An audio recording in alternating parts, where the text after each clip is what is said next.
පරීක්ෂණය කරන්නේ පෙරදින එක සමාන පරීක්ෂණ තුනක් ගන්නවා. ඒ තුනට මොනවද දාන්නේ? කැල්සියම් කාබනේට් පොඩු වශයෙන් තියෙන සමාන ස්කන්ධ ටිකක් දාලා මේක දාන්න ඕන අපි තනුකෙච්සියල් ද්‍රාවණය. ඊට තනුකෙච්සියල් දාලා මේ තනුකෙච්සියල් ගන්නකොට මේකේ 0.1 වගේ සාන්ද්‍රණයෙන් ගන්න ඕන. මම මේකද කියන්නේ එක සමාන සාන්ද්‍රණයක් කියන්න ඕනේ නැහැ. එක සමාන සාන්ද්‍රණයක් නැතුව දරුවෝ එකිනෙකට වෙනස් සාන්ද්‍රණයක දෙයින් යුතු මේ සිය සාන්ද්‍රාවණ ටිකක් අපි හදා ගන්න ඕනේ.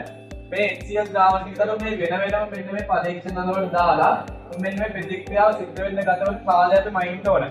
දැන් මේක මන්නට පස්සට මේ පුරේ පිළිපේනවා 0.1 සිය සාන්ද්‍රණයක් ද්‍රාවණය ගත්තට පස්සේ යාගේ මේ අවසන් ප්‍රතිඵලය දක්වා ඉක්මනට ගිහින් තියෙනවා. මේ තප්පර 10ක් වගේ කාලයක් තුළදී මෙන්න මෙයා මේ අවසන් ප්‍රතිඵලය බවට පත් වෙලා තියෙනවා. 0.01 සාන්ද්‍රණය ගත්තට පස්සේ එයාගේ අවසන් ප්‍රතිඵලය දක්වා යන යට තප්පර 15ක කාලයක් ගත වෙලා තියෙනවා.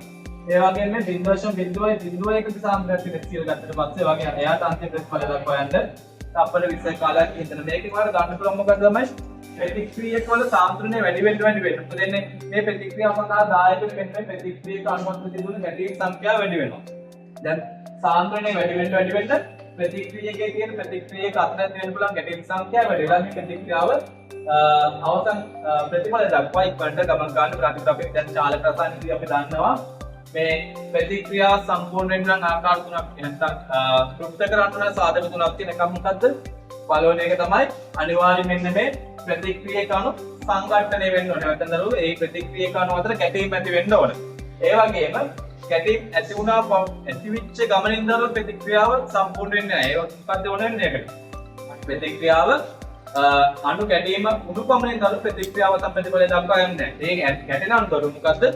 උචිත දිශානතියකින් යුක්තව ගැටෙන්න ඕනේ. දැන් බලන්න මේ ප්‍රතික්‍රියක අණු හොඳට එකිනෙක ගැටුණා.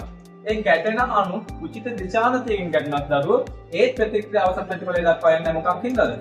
මොකද්ද? ඒ ගැටෙන අණු සතුව තියෙන්න ඕන අවම ශක්තියක් නැත්නම් සක්‍රීය ශක්තියක් වෙච්ච ශක්තියක් තියෙන්න ඕනේ. අන්න එහෙම තිබ්බට පස්සේ දරුවෝ දෙන්නේ මේ අවසන් ප්‍රතිඵලය දක්වා මේ ප්‍රතික්‍රියාව ගමන් කරනවා. ඒක දරුවෝ මේ අපි මේකෙද මේ යන පළවෙනි සාධකය තමයි වෙනස් කරලා තියෙන්නේ. අනිත් සාධක දෙකම නියත කරගෙන අපි මෙන්න මේ ගැටෙන ප්‍රතික්‍රියකේ භාවිතාවෙන ප්‍රතික්‍රියක වල සාන්ද්‍රණය වෙනස් කළා. සාන්ද්‍රණය වැඩි කරන්න මොකද වෙන්නේ? ප්‍රතික්‍රියාවක් සඳහා ගත වෙන කාලය අඩු වෙනවා. ඒකට හේතුව අර ගැටීම් සංඛ්‍යාව වැඩි වීම හේතුවෙන්. හරි. එතකොට දරුවෝ මේ බාන්න මෙන්න මේ ප්‍රූව් වල වලට බලා ගන්න පුළුවන් මේ ඒකෙදි මේ හැම ප්‍රූව් එකක්ම බාන්න දරුවෝ මේ හැම එකක්ම දැන් එන්ඩ් කාලේ ගත වෙන්න දරුවෝ මෙන්න මේ ප්‍රූව් වල ප්‍රතික්‍රියා ශීඝ්‍රතාව මොකද එන්නේ? මේ දැන් හිතන්න අපිට මේ ප්‍රූව් එකක් අපිට මෙහෙම අදින්නත් පුළුවන්. මෙහෙම අදලා මත මොකද කියන්නේ? මේක ඒකාකාරව දරුවෝ ප්‍රූව් එකේ ප්‍රතික්‍රියා ශීඝ්‍රතාව වැඩි වෙනවා කියන්නේ. මෙහෙම අද්ද කාලයක් යන්න දරුවෝ ප්‍රතික්‍රියා ශීඝ්‍රතාව මාක් වෙනවද? අර එන්ඩ් වැඩි වෙන විදිහ තමයි ප්‍රතික්‍රියා ශීඝ්‍රතාව දරුවෝ එන්ඩ් වැඩි වෙන විදිහ තමයි මෙන්න මේ ප්‍රතික්‍රියාව සිද්ධ වෙන්නේ. මෙහෙම විදිහට කාලයත් එක්ක යනකොට ප්‍රතික්‍රියා ශීඝ්‍රතාව අඩු වෙන විදිහ තමයි මෙන්න මේ ප්‍රතික්‍රියාව සිද්ධ වෙන්නේ. ඒකවල මෙන්න මේ ප්‍රූව් එකේ තියෙන මෙන්න මේ ආකාරයේ රේඛා. එකකින් අදහස් වෙන්නේ මේ ප්‍රතික්‍රියාව කාලයක් යන්න දරුවෝ ප්‍රතික්‍රියාව වෙන ප්‍රමාණය එන්න අඩු වෙනවා. ශීඝ්‍රතාව එන්න අඩු වෙනවා. හරි. එතකොට මේ හරි. එතකොට ළමයි අපි මෙන්න මේකදී අපි අධ්‍යයනය කරන්නේ මොකද්ද? මේ ප්‍රතික්‍රියාව ශීඝ්‍රතාව සඳහා සාන්ද්‍රණය කොහොමද බලපාන්නේ කියලා. මේ සාන්ද්‍රණය වැඩි වෙන්න මොකද වෙන්නේ? ප්‍රතික්‍රියාව සිද්ධ වෙන්න ගත වෙන කාලය අඩු වෙලා මොකද වෙන්නේ? ප්‍රතික්‍රියාව අඩු වෙනවා. ඒකට හේතුව ප්‍රතික්‍රියා ශීඝ්‍රතාව වැඩි වීම. පැහැදිලිද? හරි. එතකොට මේ චාලක රසායනය කියන පාඩමේදී විභාග වටිනාකම විදිහට ගත්තොත් චාලක රසායන කියන පාඩමේ විභාග වටිනාකම විදිහට ගත්තොත් සාමාන්‍යයෙන් MCQ ප්‍රශ්න 3ක් වගේ ප්‍රමාණයක් එනවා. ඒතකොට MCQ ප්‍රශ්න 3ක් කියන්නේ CL ලකුණු 3ක ප්‍රමාණයක් ගන්න පුළුවන්. ඒ වගේම දරුවෝ ස්ට්‍රක්චර් ප්‍රශ්න.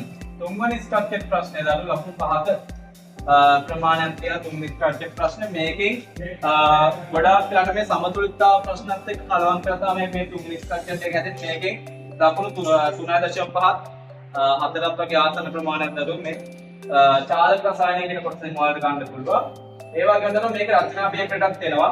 රචනා පේපරෙත් දරුවෝ ලකුණු 150යි 75ක වගේ ප්‍රමාණයක්. ලකුණු 150යි 75ක වගේ ප්‍රමාණයක් ඔයාලට ගන්න පුළුවන් මෙන්න මේ චාලක රසායනය කියන එකට සමස්තයක් විදිහට දරුවෝ. හැබැයි එහෙම දෙයක් කියනවා. ඒ කියන්නේ තුන්වෙනි ස්ට්‍රක්චර් ප්‍රශ්නයට මේ චාලක රසායනය ආවොත් ඒක රචනා පේපරේ එන්න තියෙන chance එක ගොඩක් අඩු වෙනවා. ඒ හින්දා සාමාන්‍යයෙන් අපි කියනවා මෙන්න මේ චාලක රසායන කියන පාඩම ගත්තට පස්සේ එකෙන් ෆුල් පේපර් එකේ වාට ලකුණු 6ක් 8ක් වගේ ප්‍රමාණයක් වාට ගන්න පුළුවන්. හරිද? එයාලා MCQ 3ක් අනිවාර්යෙන් එනවනේ. ඒකයි අර ස්ට්‍රක්චර් එක ගන්න අතන ප්‍රශ්නත් එක්ක ගත්තට පස්සේ රචනා ප්‍රශ්නේ සම්පූර්ණ කොටසම මේකට වාට එන්නේ නැහැ. ඒ කියන්නේ ලකුණ 150 150 තියෙන කොටසක් වෙන්නේ අර ලකුණ 75 වගේ කොටසක් තමයි එන්නේ. එතකොට වාට ලකුණු 6ක් 4ක ප්‍රමාණයක් ෆුල් පේපර් එකේ වාට චාලක රසායනයෙන් ගන්න පුළුවන්. හරි.